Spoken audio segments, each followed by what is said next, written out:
Okay, Hare Krishna. We'll continue our discussion on Gajendra Stuti from Śrīmad Bhāgavatam, Canto 8, Chapter 3. Today we are going to discuss Shloka number 15. Namo namaste khila-kāraṇāya niṣkāraṇāyādbhuta-kāraṇāya. Namo Namo namaste namaste khila-kāraṇāya niṣkāraṇāyādbhuta-kāraṇāya sarvāgamāmnāya-mahārṇavāya namo pavargāya parāyaṇāya. sarvāgamāmnāya-mahārṇavāya namo pavargāya pavargāya parāyaṇāya. Okay, so yesterday we discussed the first three lines. Akhila-kāraṇāya. There are 7 phrases in this shloka, 7 adjectives or 7 names of the Lord. So Sarita, maybe you can write down list of all the names and make Ashtottara Shatanamavali. Yeah. So akhila-kāraṇāya namaha, niṣkāraṇāya namaha, Yes. adbhuta-kāraṇāya namaha. Yeah. Yeah. So like 7. that, starting from first shloka onwards, you can make. I think you started writing, right? Yeah. I wrote only very few names only. Okay. Yeah. I will add all these names. Yeah. But Yeah. I started in Mukundamala Stotram, Prabhuji. Oh, you started for Mukundamala Stotra. Yeah. Okay. Yeah. This also either you or somebody else can write, and one day we will recite. We'll do Ashtottara Puja. Maybe can we do together, Prabhuji? Mukundamala and this one, so that we can get 108. Yeah. You can do that also. Yeah, we'll try. So here 28 shlokas, right? So on an average, if you take 4 or 5 names in each shloka, some you get 108 slokas here only. Oh, okay. Yeah, so then we'll write it separately. I think here only you will get 108. Yeah. More than right. Mukundamala, here we can get names for. Yeah. We'll try. I will start. Yeah. So the 7 names or 7 adjectives here are Akhila-kāraṇāya, niṣkāraṇāyādbhuta-kāraṇāya, sarvāgamāmnāya-mahārṇavāya, pavargāya, parāyaṇāya. So yesterday we discussed Akhila-kāraṇāya. Bhagavan is the source of all causes, and niṣkāraṇāya, he does not have any cause. He does not have any cause. So he is the cause of the existence of everybody, both in spiritual world and material world. But he is independent. He is Swarat. He is Abhiñña Swarat. Bhagavatam first shloka, the very first shloka, describes Bhagavan as Swarat, independent, one who is independent. All of us, we are dependent on Bhagavan for our existence. Just like children are dependent on parents for their survival, for their existence. Similarly, we are dependent on Bhagavan, but Bhagavan is not dependent on us. So even though in Bhagavatam 11th canto, in Uddhava Gita, Krishna says, Aham bhakta paradino hi asvatantra ivo dvija sadhavo grasta hrudayam bhaktair bhakta janapriyaha. Krishna says there that Aham bhakta paradino hi. I am in the control of the devotees.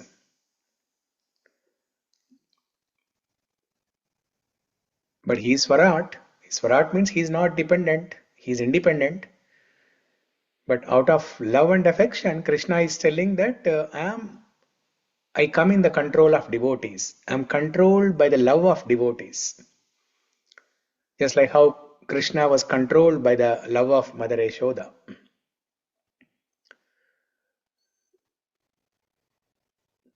So many of the qualities, many of the features of Bhagavan, they are seemingly contradictory. Okay, he is Swarat, he is independent, yet he is dependent. He is independent, yet he is dependent. So simultaneously, he is both independent and dependent. He is independent when it comes to the Aishwarya Bhava. When it comes to his opulence, his power, his vibhuti, that is when he is independent, he is Swarat. But when it comes to the Madhurya Bhava, on the Madhurya platform, he is dependent. He is dependent on the devotees. Asvatantra. There he was Swarat, and here in Madhurya, he is Asvatantra. Not independent. He is dependent. He is dependent on the devotees. And Krishna tells in that shloka that his own survival is dependent on the devotees. His life and soul is devotees. Without devotees, Krishna says in that section of Uddhava Gita in Bhagavatam, 11th canto, Krishna tells without devotees, he cannot even breathe. He cannot even breathe. So that's how much he loves devotees. So, okay. Prabhuji, what section this is in, or what verses? Uddhava Gita. Uddhava Gita. Yeah, 11th canto. Bhagavatam, 11th canto. Okay. Yeah. Thank you. Okay. Khila-kāraṇāya, niṣkāraṇāya. He does not have any cause. And adbhuta-kāraṇāya. Adbhuta-kāraṇāya means he is the cause of the wonderful creation, or he is the cause of wonderful things within the creation. The entire creation is beautiful, but within that beautiful creation, there are some most beautiful things. There are some most beautiful things. We discussed yesterday some examples, like how the rivers are flowing. The rivers are flowing continuously. There's no stop anywhere. And there are pathways created for the rivers to flow continuously. And we don't know how long they will flow, and eventually they will go and merge into the ocean. So that's an example for Adbhuta Karana, a wonderful creation. The beautiful flowers is another wonderful creation. The chameleon, Usaravalli, changing colors, that's a wonderful creation. The cocoon changing into butterfly, that's a wonderful creation. So many things. Can you give some examples? All of you, each one of you, can you think of some wonderful things in the creation, so that we will remember this word very, very nicely, Adbhuta-kāraṇāya? I'll go first, Prabhuji. Yes. Entire tree coming out from a seed. Yeah, and then very good. The tree itself birthing a seed. The tree itself? Generating the seed. Tree itself is generating the seed. Yes, very good. The seed is giving birth to a tree, and the tree is producing seeds. Yes, wonderful. And our body designing, Prabhuji, eyes, nose, everything within one system. Yeah. So many are arranged so that so many things can do with one body. Like that Yes. he created. That is, I feel very Yeah. Yeah. adbhutam. Very good. The design of our body, how complex the body is, how many trillion number of cells are there in the body. Within each body, there are some trillion number of cells, not million, not billion, but a trillion number of cells within the body. It's very complex, and the anatomy of each cell is more complex than the New York City, the design of New York City. So it's so complex. The design of the body is so complex. Yes, that's a perfect example. Yes, Ankita. I want to give the same example like Neela Mataji. Mm. It is so wonderful to see in the fall, all the trees, they become completely derived of all the leaves, and they look appear as dead. Yeah. And the same thing in the spring, it becomes so lively with all the leaves, and it becomes so full of fruits and leaves and the flowers. It becomes so beautiful in spring. So it's completely contrasting. It's difficult to imagine that the tree is live when after Yes. 6 months you realize, oh, this was live. We did not Yeah. know that. Yeah. That's another wonderful thing. And as if there is an alarm within the tree, and then immediately when the spring comes, Exactly. when the fall comes, all the leaves are shed, and when the spring comes, the leaves come up again. So it's like somebody has put a programmer. I mean, somebody has put a timer there, alarm. Correct. So it's so magical, Yeah, so they magical. follow exact dates, Prabhuji. They even follow exact dates we are for noticing. That's Yes, why they have correct. specific dates. And we say, oh, how it is programmed for that specific day. How did it know that Yeah, at this day it has to have no leaves on that tree? yeah, It's yeah, Adbhut, exactly. Prabhuji. So very good. That's a good example. Another one,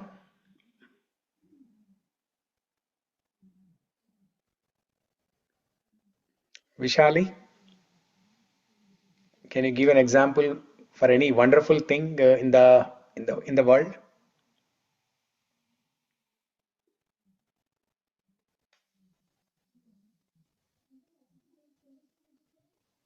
Mm, Animals, Prabhuji. Animals? Animals కూడా అంటే God క్రియేషనే కదా అవి. Hmm. But what about animals? So what's the special thing or మనం great thing? humans ఎలాగో అలాగే animals కూడా ఈ భూమి మీద ఉంటాయి కదా, అందు గురించని నేను యానిమల్స్ ప్రిఫర్ చేస్తున్నాను. Hmm. Okay. Yeah. What else? Anyone else? Prabhuji, fascinating thing is that you touched a very favorite topic of mine because I like it's inexhaustible things when we discuss Hmm. with people, especially who don't believe in God. I can't wrap my mind around why they can't. But Hmm. it is in all species of living beings. The same properties are there. The especially Vatsalya, the parenthood. The fierce emotions of protecting your children. That is there in all species, all Hmm. kinds of species in this Yeah. world. I think that itself shows how protective and loving God is. And Hmm. how, so if you just look at that as mentioned in this verse, that when we look at the material world, you get an idea of the Lord Himself. That when you see in the material world how much Yeah. a mother and father love their children and fiercely protect them. Yes. Similarly, if we are children of God, then how much should we be loved and be protected? Yeah. And it doesn't matter whether humans, animals, insects, all kinds of things. Everywhere we see this property being exhibited, even in the cells, Yeah. there is, you see that. I mean, the human body is just an endless marvel. starting Yeah. from the brain to everything. Science is just keeping on discovering new and new things, but they kind of just show how more amazing the human body is. Like Yeah. how when it is in trouble, it sends messages to these cells come, these cells come to that part of the organ that is having a problem or disease, and it fixes it. The cells transform themselves to merge into that particular organ cells, stem cells, all this technology that is there now. Yeah. Amazing. Yeah. Yeah. And talking about the trees, right? Uh,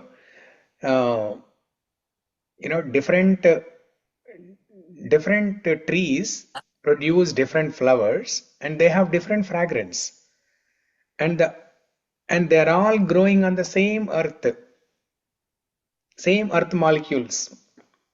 But different earth molecules, when they are combined in different permutations and combinations, they produce a different fragrance.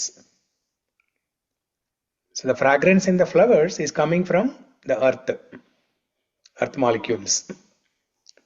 So same, in the same place. For example, in your backyard, same backyard, you put four or five different trees, and they produce different flowers. They give different fragrance. So how beautiful that is. Music, Prabhuji. One more is music. Ah, yeah. The sound itself, actually, the voice of a person, the sound, the ability that we are able to speak and somebody is hearing. I am able to speak and you are able to hear. That itself is magic. Yeah, with different emotions తో different music రావడము. Yeah. Yeah, that's yeah. With music instruments తో different గా రావడము. Yeah. So I feel that is sometimes ఏది ఇవ్వని relaxation music ఇస్తుంది. So some magic is there in that music. Yes. Definitely. Every inch, Prabhuji, solar system, seasons, music, fruits, flowers, Yes. everything. Yeah. Whatever God created is Adbhutaha. Yeah. So yeah, that's correct. Everything, the entire creation is Adbhuta, and within that Adbhuta creation, uh, within that Adbhuta Prapancha, there are most beautiful things. So as we start introspecting and see from this perspective, we will see God everywhere. Yeah. We will see God everywhere. So we feel that. So when I was in India, right, uh, I was giving a class in some place. That the last class on the way to airport when I was coming back to US. So after the class, one lady, she asked me a question.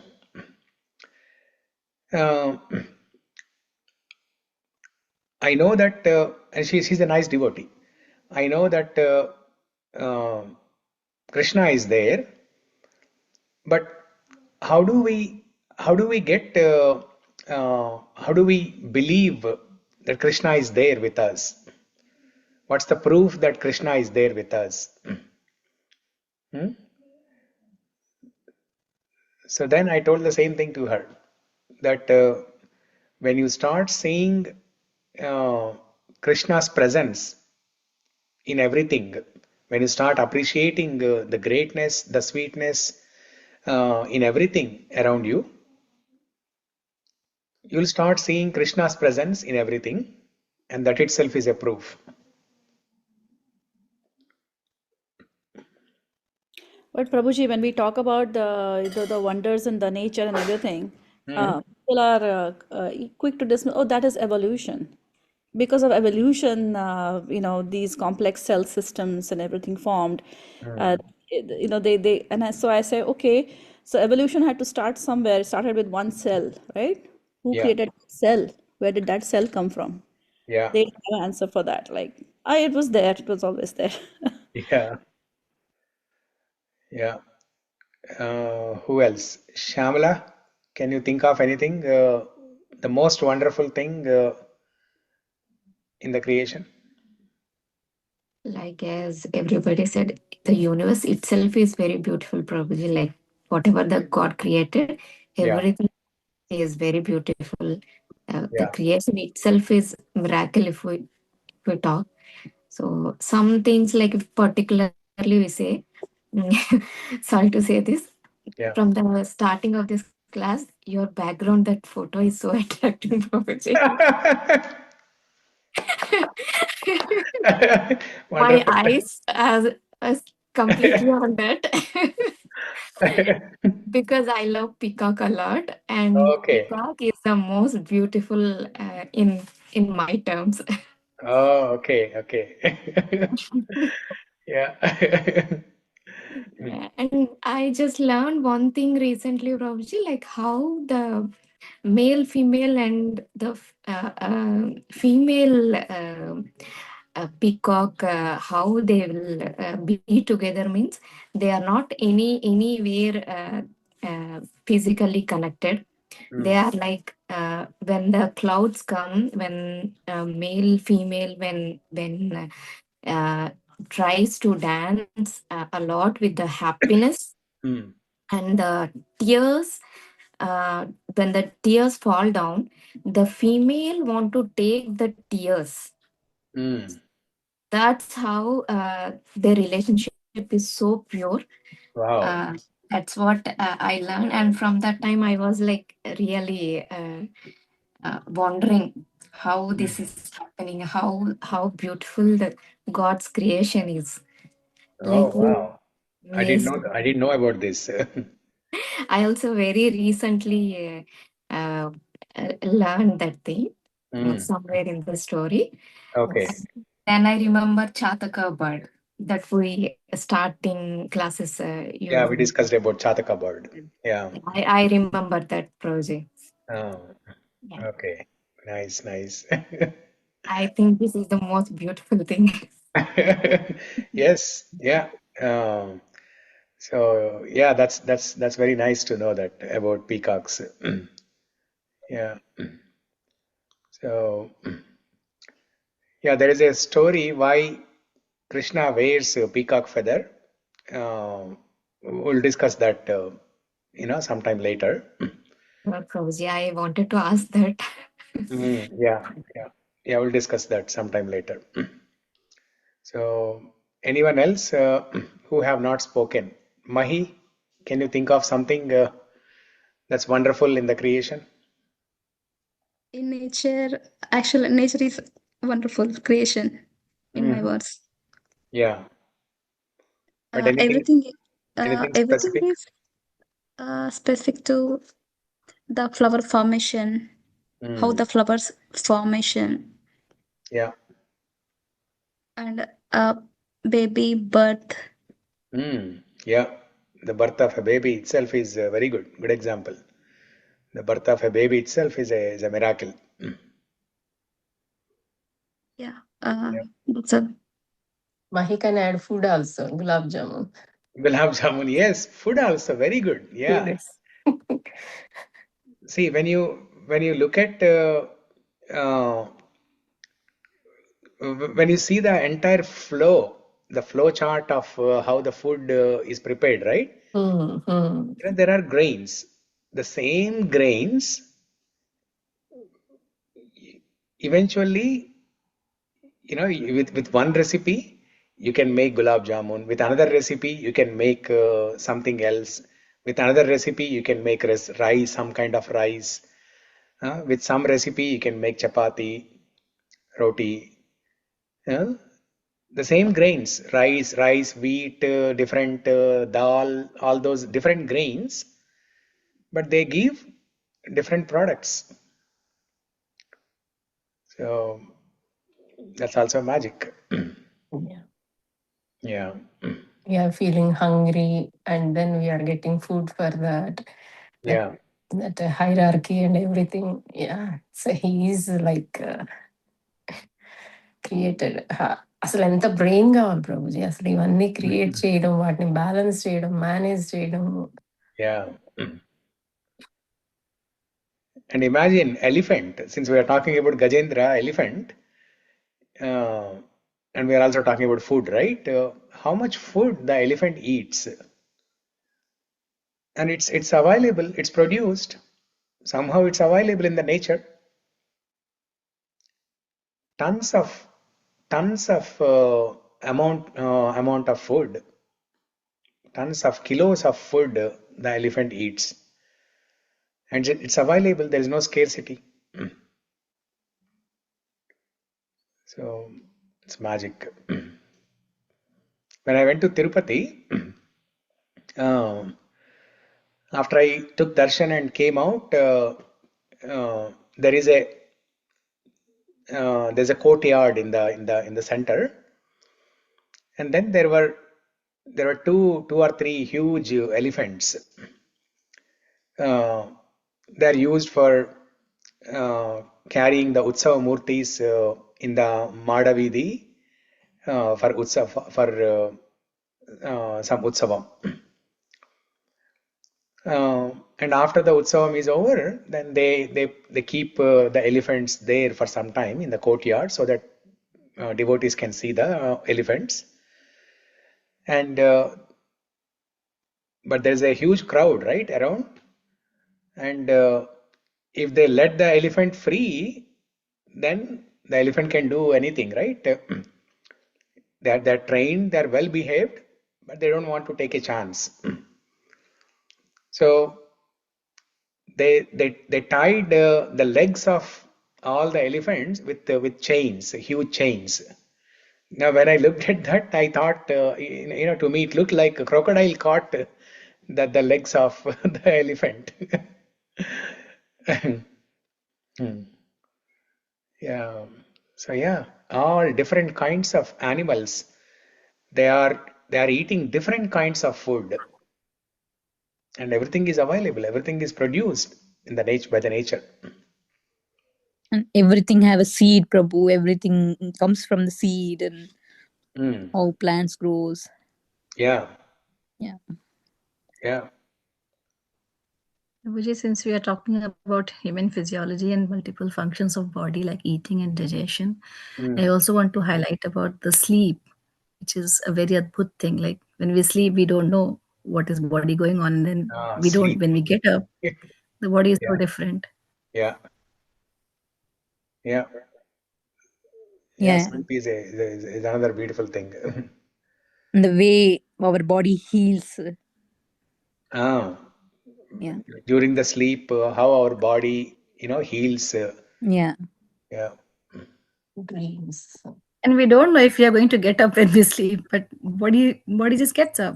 So it's a kind of a adbhut only. Like we get up live again. Yeah. అయ్యో మర్చిపోయాం gold silver copper Gold, silver, copper. Yeah. Yes. The most wonderful of everything. The most wonderful of all. Corals, gold, silver, copper. Gold, silver, copper, the saris. Yeah. Okay. So now,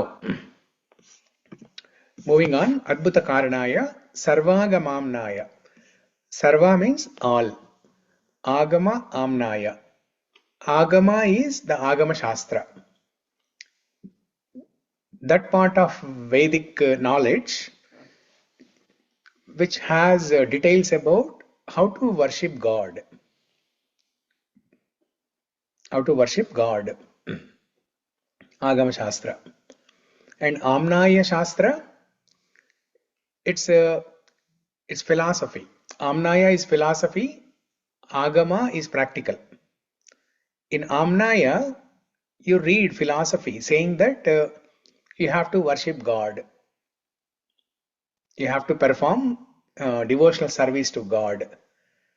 Shravanam, Kirtanam, Vishnu Smaranam, all these things. Archanam. But how to do Archanam, that is given, the practicals are given in Agama Shastra. So Agama, Amnaya. Amnaya is philosophy. Agama is the practical thing, the procedures. So all this Vedic literature, they are like rivers. There are different branches of Vedic knowledge. There are Upanishads, Vedanta Sutras, Puranas, Itihasas. There are so many different branches of Vedic knowledge.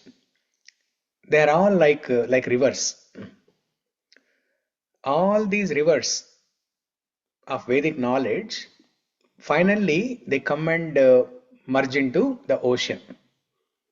Similarly, the objective of all the knowledge of the Vedic knowledge is to reach the lotus feet of Krishna. If Krishna or Bhagavan is ocean, and through the help of these different branches of Vedic knowledge, which are rivers, we travel. Different people take different branches, different people take different paths. But ultimately, all these paths, all these rivers called Vedic branches, they all come and take shelter at the lotus feet of Bhagavan. So the objective of Vedic knowledge is to know God and to reach God. So that is Mahārṇavāya, sarvāgamāmnāya-mahārṇavāya. And now the pending portion that we have to discuss now, namo pavargāya parāyaṇāya. Namo pavargāya parāyaṇāya. So pavarga means material world, the life in the material world. Apavarga means liberation.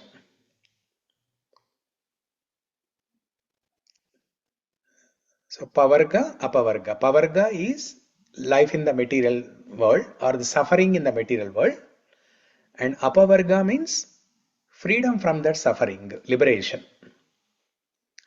So suffering and freedom. So this pavarga, this is a very significant, very interesting word actually, pavarga. So in the Akshara Mala, whether it is in Telugu, Hindi or Sanskrit, English, in the Akshara Mala, whether there are 26 alphabets or 52, whatever number of alphabets, in the Akshara Mala, there are groups. There are groups of alphabets. So this pavarga is a group of some alphabets. Pa, pa, ba, ba, ma. These 5 alphabets. Pa, pa, ba, ba, ma. Similarly, there is a cha varga. Cha, cha, ja, ja, iniya, whatever comes after that.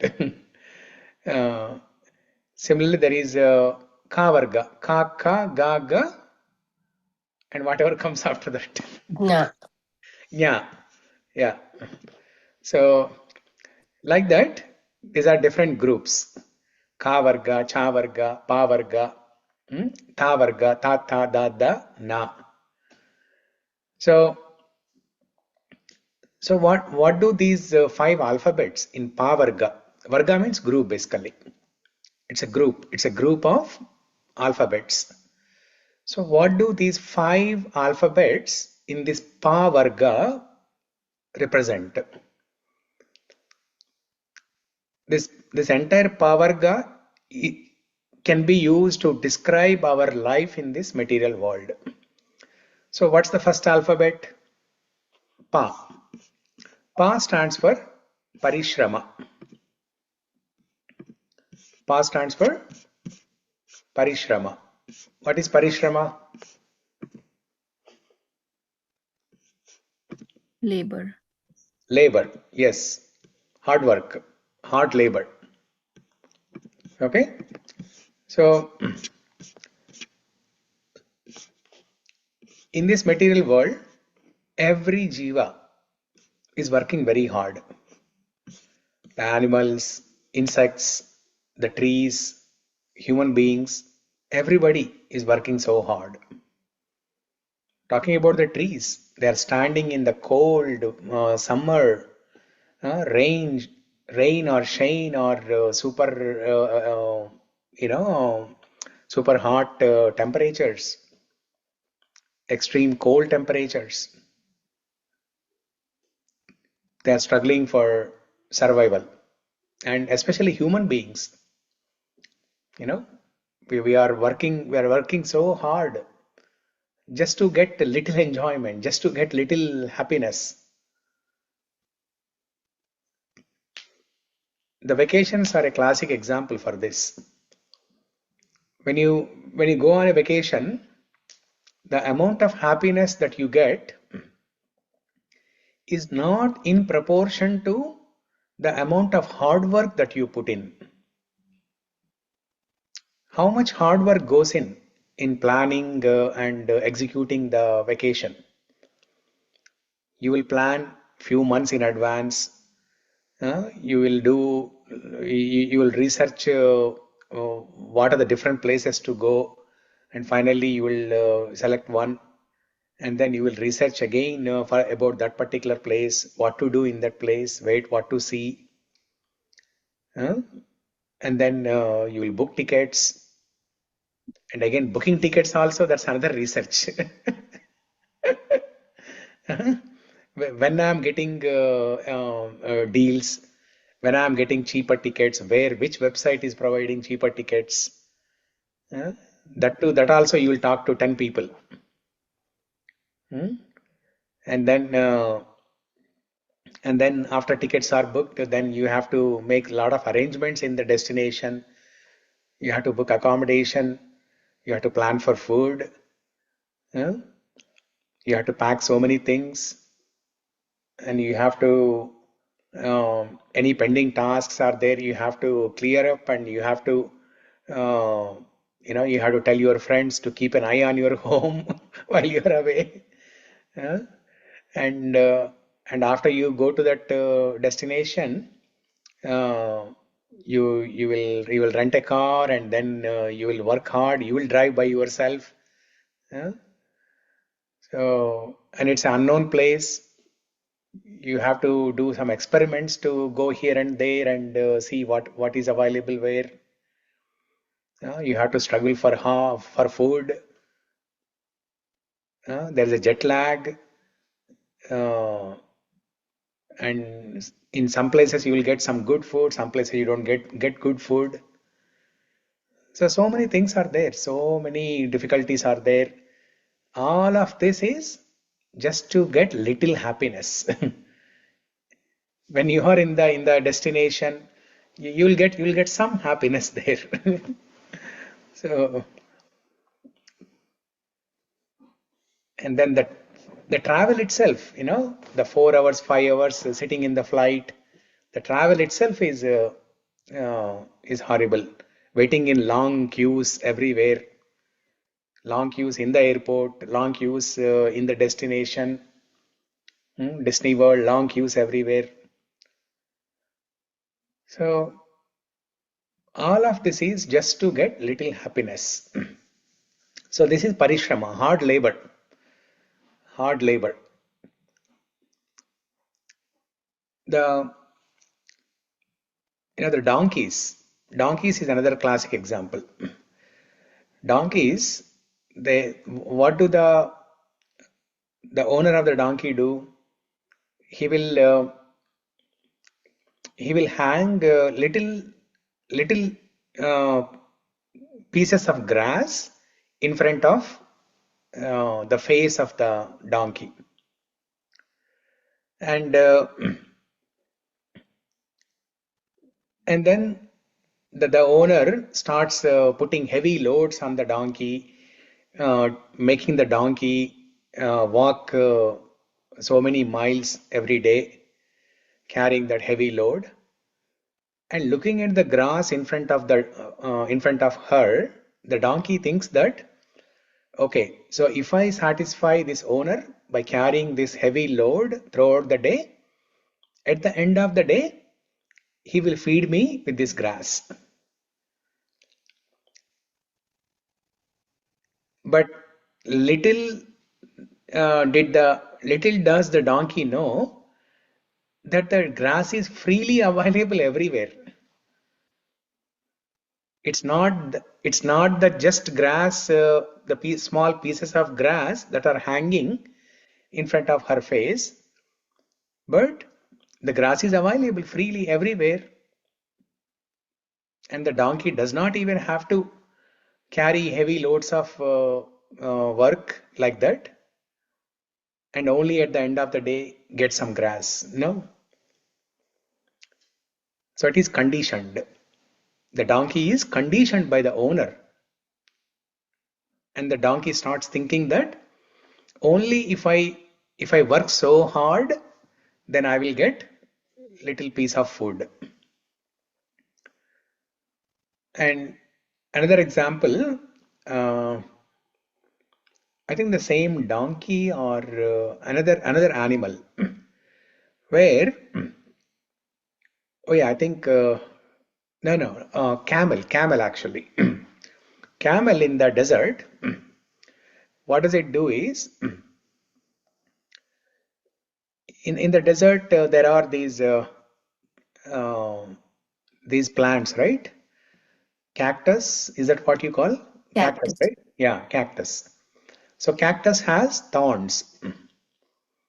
So the donkey starts eating cactus, and the thorns will pierce into the gums of the mouth of the donkey, camel, and there'll be some bleeding. And the camel thinks that the camel starts sucking her own blood, and the camel thinks that this is what is giving me pleasure. This is what is giving me pleasure. So again, it is conditioned. The camel is conditioned. Camel thinks that if and only I bite into these thorns of cactus, and when the blood comes out and I suck the blood, then I get some pleasure. So that's a hard labor. That's hard labor. In India, you see, when I went to Vrindavan, right? In one place, I saw one small girl, I think 10 years. So she was walking on the rope. There are two poles with a distance apart, and then there's a hanging rope, and this girl is walking on that. And we have seen in childhood also, we have seen this many times, but it's been long time since I saw that. So why is that girl doing that? Just to get some money. So hard labor, parishrama. The first alphabet pa stands for parishrama. So Gajendra is explaining how difficult it is to live in this material world. So pa stands for parishrama, and then next alphabet fa. Pa. The next alphabet pa stands for pena. In Sanskrit, pena means foam or froth. Nuraga antar kada. So when you work hard, the first one is parishrama. When you work hard, then you sweat, and you sweat, and then you get froth and foam from your mouth. So that indicates how much hard labor you are putting. The amount of sweat that you get, it indicates how much hard work you are putting. So parishrama, and then fena. Pa, ba. The third alphabet is ba. Ba stands for Vyardhata. It's not Vyarda, but it's Vyarda. B-Y-A-R-T-H-T-A. Vyardhata. Vyardhata in Sanskrit means useless. That means the parishrama that we put, the pena, the sweat or the foam or froth that we produce while working hard, this is all useless, vyardhata.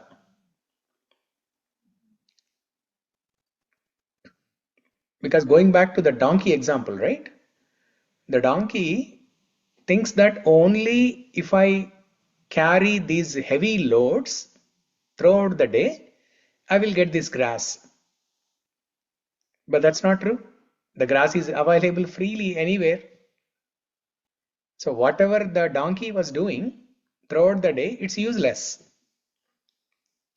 Similarly, in the name of happiness, whatever hard work, hard labor that we are doing, that is useless. That's not needed actually. Happiness is within. Happiness is available within us. We should start becoming inward and start seeking happiness within. Then we don't need to work so hard. We don't need to go on vacations. We don't need to buy gold, silver, copper, all these things. Still you will be happy. You will be very happy. You'll be more happier than before. So that is Vyardhata. So pa, pha, ba, bha. Then fourth alphabet is bha. Bha is bhaya, fear. Ba stands for bhaya, fear. Even after putting so much of hard work, parishrama, even after producing sweat, froth and foam from your mouth, still there is an anxiety, there is a fear.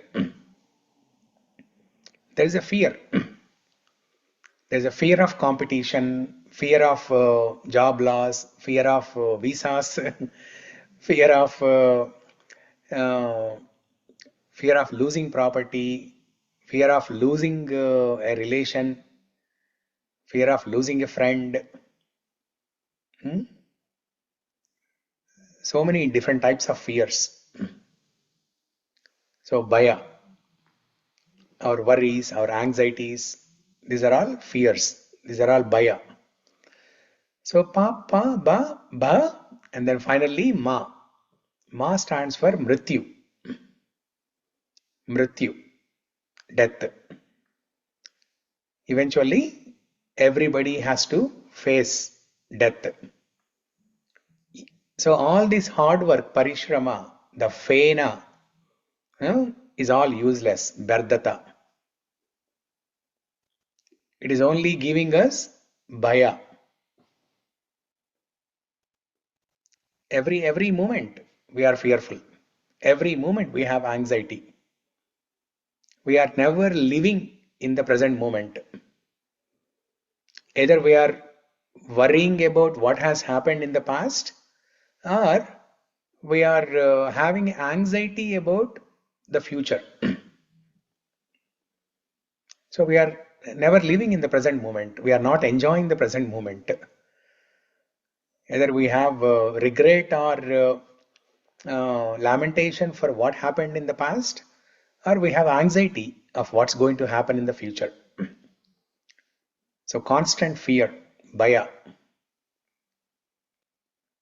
And by spending life like this, by spending our entire life, 70, 80 years of life in parishrama with lots of fear, finally we will face mrityu.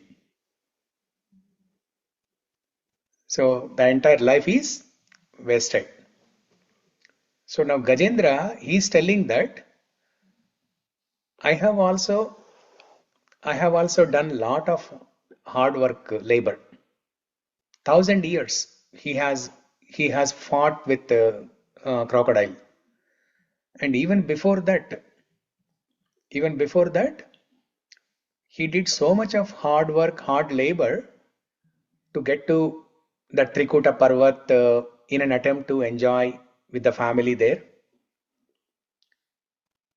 And in that attempt, even after putting so much of hard work going to Trikuta Parvat to enjoy, it turned out to be Vyardhata, useless. It turned out to be useless. And he's going through a lot of bhaya, fear.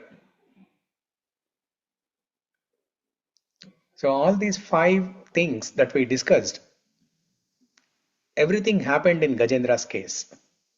It's happening in our case, but why Gajendra is calling this pavarga, papa, baba, ma? Because that's what he has been doing. Before he was caught into the clutches of crocodile, and after he was caught into the clutches of crocodile, how he was fighting against the crocodile for 1000 years, how much parishrama he was putting, and how much fear he has.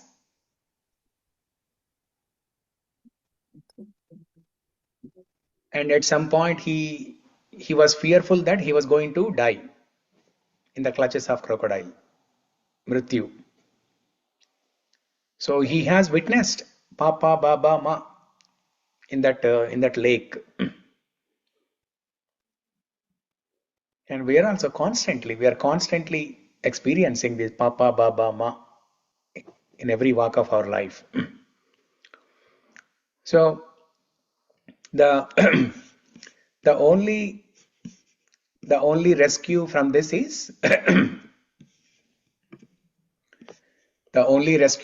is when Vishnu gives liberation. When Vishnu gives liberation, we will be free from this papa, baba, ma. We'll be free from all these 5 things.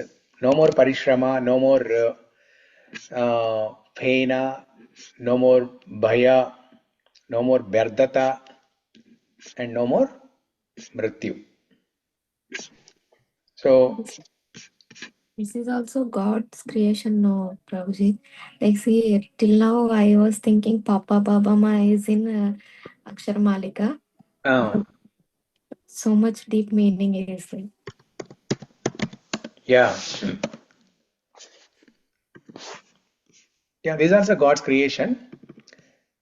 But why did God create this suffering? God only designed it.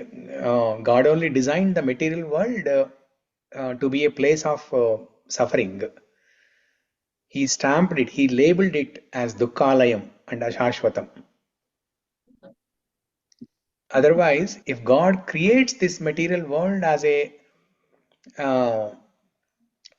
place of joy, then we will never make an attempt to get out of this material world. Even though God, let's assume that God puts some joy in the material world. No suffering. Let's imagine there's no suffering. He puts only joy here. So when there is joy in the material world, we will not make an attempt to get out of the material world. Now somebody may ask a question. What is the need to get out of material world when there is joy here? Right? If there's already joy here, then what's the need to get out of this material world? So who can answer that?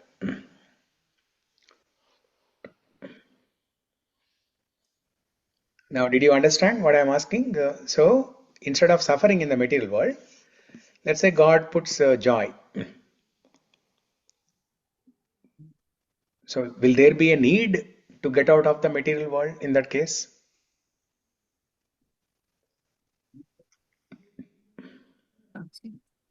Though we have joy, we do karma, right, Prabhu? Again, to use that karma, we come back.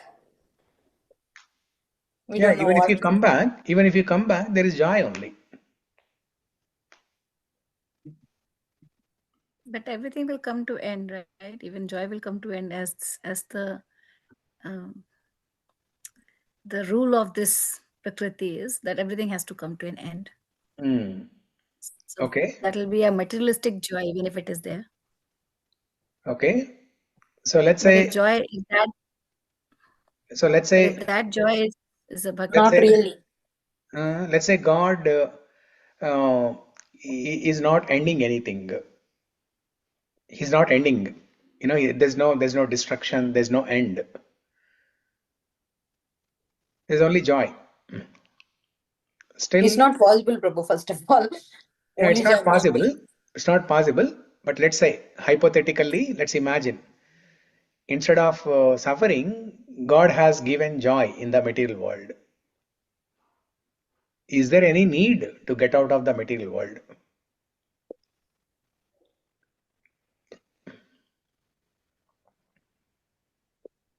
But ultimate goal is to serve Lord, no, Prabhuji. Lotus feet. Yeah. So, yes, beautiful.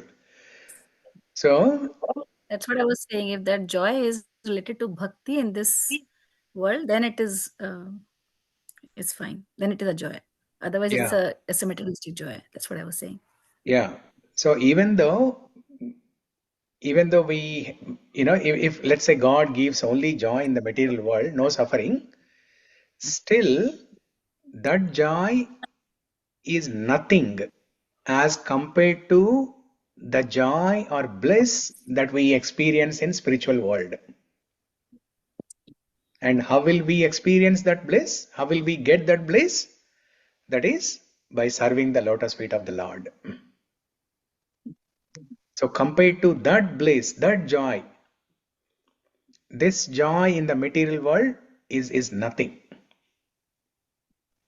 So we are qualified, we deserve to get a diamond. But when God gives only a small, what is a small stone? Small imitation stone, imitation diamond. Okay. So we are eligible, we are qualified, we deserve a real diamond, 24 carat diamond. How do you measure diamond? 24 carats, or how do you measure it? Carats, or what's the unit? Yes, Yeah. Prabhuji, carrot. Carrots only. Carat only, yeah? Okay. So we deserve a 24 carat diamond. But the joy in the material world is a small stone. So we should not settle with little joy when we deserve higher amount of joy. So that's why we cannot be happy we cannot be as happy as we can be in the spiritual world, in the material world. So even though it is God's creation, but God has created it for a purpose. The suffering, the pavarga, the parishrama, phena, vyardhata, bhaya, mrityu, created by God only, but God created them for a purpose, so that we don't want to live in this miserable material world and get out of this material world, get liberation and go to spiritual world. So that is apavarga. The opposite of whatever we discussed, pavarga, papa, baba, ma, is apavarga. Apavarga means there is no more parishrama, no more phena, no more vyardhata, no more bhaya, no more mrityu. That is apavarga. So who can give this apavarga? Bhagavan. And that too only Vishnu can give liberation.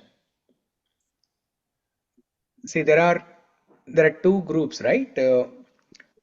Shaivites and Vaishnavas. Shaivites, they worship Lord Shiva. Vaishnavas, they worship different avatars of Vishnu. Narayana, Ramachandra, Krishna, Narasimha, and so on. All the forms of Vishnu. Lord Vishnu. All the different forms of Krishna. So, but only Vishnu can give liberation. Shiva cannot give liberation. And who said this? Shiva himself said this. Shiva says, in one of the Puranas, Shiva says, Mukti pradata sarvesham Vishnur evana samshayaha. Mukti pradata sarvesham Vishnur eva na samshayaha. Vishnur eva. That means only Vishnu. Only Vishnu is Mukti pradata. Sarvesham. Among all personalities. Sarvesham means among all personalities. Brahma, Vishnu, Shiva, Indra, Varuna, Vayu, etc. Among all different personalities. Vishnur eva mukti pradata. And of this there is no doubt. Na samshayaha. Mukti pradata sarvesham Vishnur eva na samshayaha. So Gajendra is calling Vishnu as a pavargāya. Namo pavargāya parāyaṇāya. The last word is parāyaṇāya. Parāyaṇāya means, what's the translation that Prabhupada has given there? Parāyaṇāya, the shelter of all transcendentalists. Let me show this. Parāyaṇāya, the shelter of all transcendentalists. Transcendentalist means saintly people. Saintly people. The shelter of all saintly people. O Lord, you are the cause of all causes, but you yourself have no cause. Therefore, you are the wonderful cause of everything. I offer my respectful obeisances unto you, who are shelter of Vedic knowledge contained in the Shastras like Pancharatras and Vedanta Sutra, which are your representations, and who are the source of the Parampara system, because it is you who can give liberation. You are the only shelter for all transcendentalists. Let me offer my respectful obeisances unto you. So, Parāyaṇāya means this is the one. You are the only shelter for all transcendentalists. That means saintly people, devotees like us, the practicing devotees, sadhaka bhaktas. He is the only shelter. Ayana. Ayana means shelter. Narayana. We hear this word, right? Narayana means, Nara is a plural form of Nara. Nara means man or human being. Nara means plural. Nara Ayana, the shelter for all human beings, is Vishnu. Nara Ayana. Another meaning of Narayana is, Nara means water. Ayana means one who resides in water. Narayana means one who resides in water. That's another meaning. So here Parāyaṇāya means you are, Para means you are the ultimate. Para has two meanings. Para means other. But here in this context, Para means the ultimate shelter. Ayana means shelter. Para Ayana means you are the ultimate shelter. Just like Paradharma, Aparadharma, right? Paradharma means the highest dharma, highest duty. Aparadharma means the lower duty. What we do in the material world. Software engineer, teacher, business, mother, father. These are all aparadharma. The duties in the material world. But paradharma, para means highest. What is the highest duty? That is service to the Lord. Service to the Lord is the paradharma, highest. Similarly, Parāyana means you are the ultimate, you are the highest, ultimate shelter. parāyaṇāya. Namo pavargāya parāyaṇāya. So, namo namaste khila-kāraṇāya niṣkāraṇāyādbhuta-kāraṇāya sarvāgamāmnāya-mahārṇavāya namo pavargāya parāyaṇāya. So, this is about this shloka.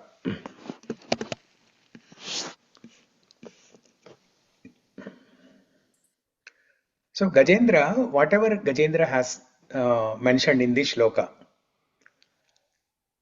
like the cause of all causes, khila-kāraṇāya, niṣkāraṇāya, you do not have any cause, adbhuta-kāraṇāya, all these things he has already mentioned in the previous shlokas. Especially which shloka he has mentioned? Like he is the creator, everything comes from him, he is the source of everything. Which shloka did he mention that?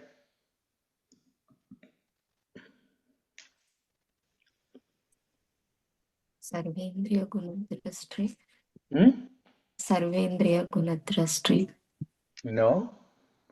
Sarvendriya Gunadrashte, he is the observer of our he is the observer of our gunas. Gunas and senses. Indriya, Sarva Indriya, right?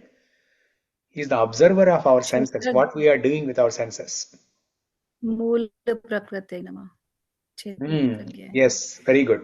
Moola prakritaye namaha. Yeah. Atma Moolaya and Moola prakritaye namaha. Namo Atma Moolaya Moola prakritaye namaha. Yes, that is one. And another shloka also. What's the other one?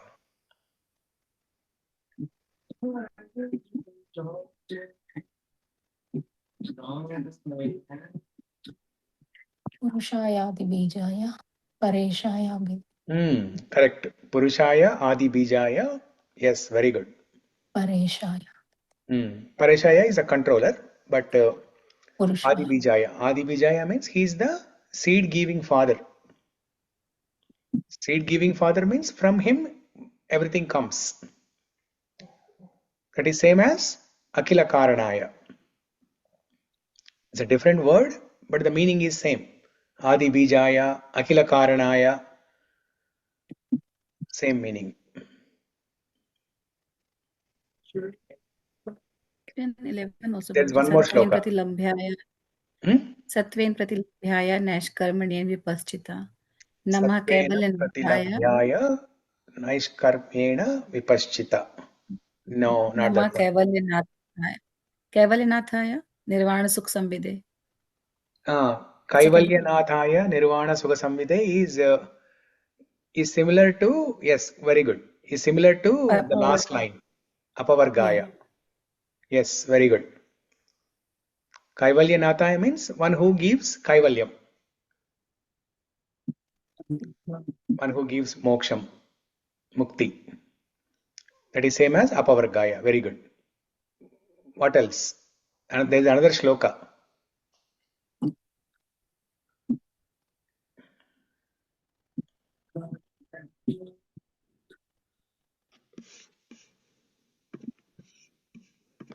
Third shloka, Prabhuji. Hmm? Third verse. Gajendra Stuti. Third verse. What is that? Yasmin idam yataschedam. Yasmin idam. Yes, very good. Yeah, that shloka talks exactly about the creation and how Bhagavan is the cause of everything. Yasmin idam yataschedam yenedam ya idam swayam yosmat parasmat cha paras tam prapadhe swayam bhuvam.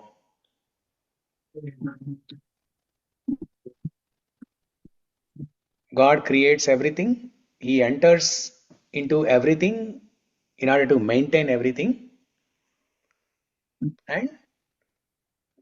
And he personally manifests, he personally creates everything. And he is, and the creation is nothing but himself. Ya idam swayam. The creation is nothing but himself.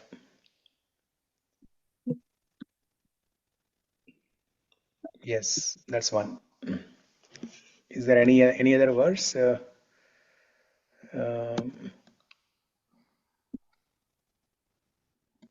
Yosmat is the exact word, Prabhu. Which one? Yosmat. Yosmat parasmat cha paras.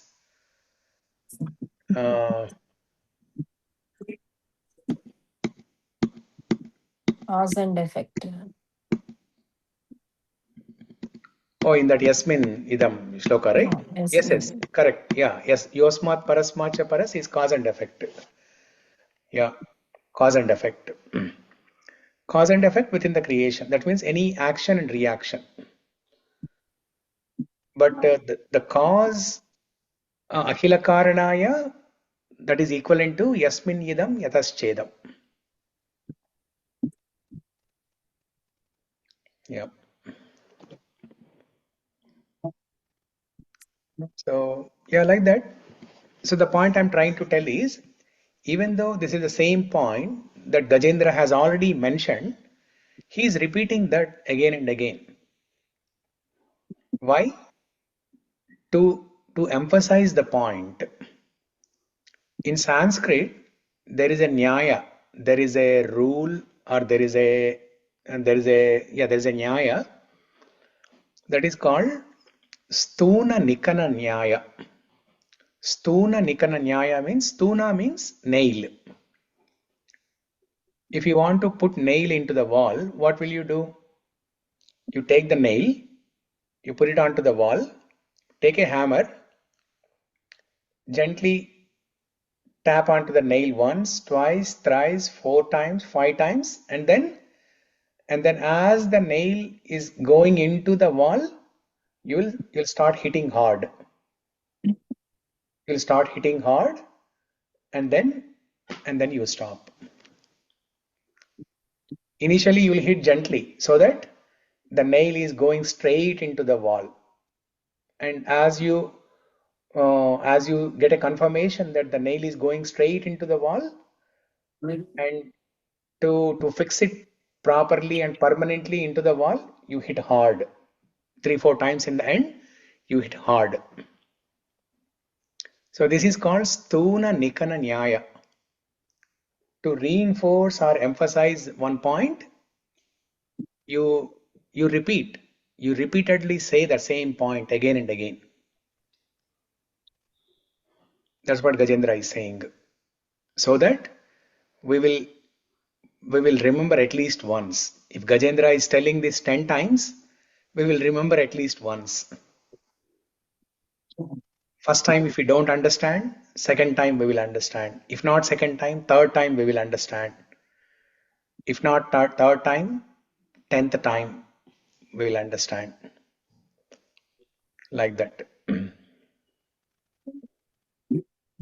Okay? Is that how the path of bhakti is also, Prabhuji? The path of bhakti, Till yeah. we find putting not many struggles, but as we get more firmly rooted, as you mentioned in one of the previous lectures, Krishna gives more difficulties as we go deeper. Not necessarily difficulties all the time, but this Tuna Nikana Nyaya can also be applied to bhakti. For example, Shravanam, right? What we are doing is Shravanam now. Gajendra is speaking and we are hearing. Gajendra is telling repeatedly and we are hearing repeatedly. So it's the same Stuna Nikana Nyaya for Gajendra and for us also. So by implementing this Stuna Nikana Nyaya, repeatedly hearing, we we get conviction, we get faith, we make our faith strong on Krishna.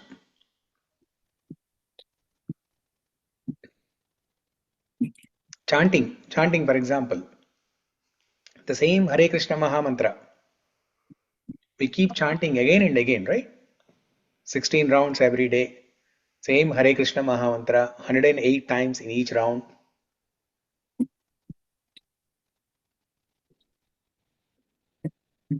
So all these different limbs of bhakti we do repeatedly, so that we achieve perfection.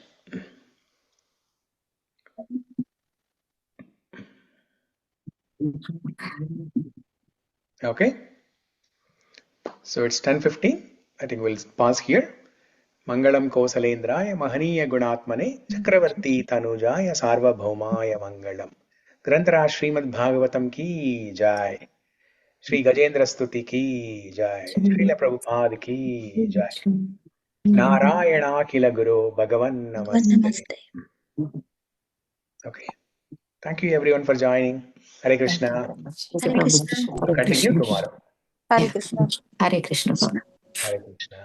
Hare Krishna. Hare Krishna.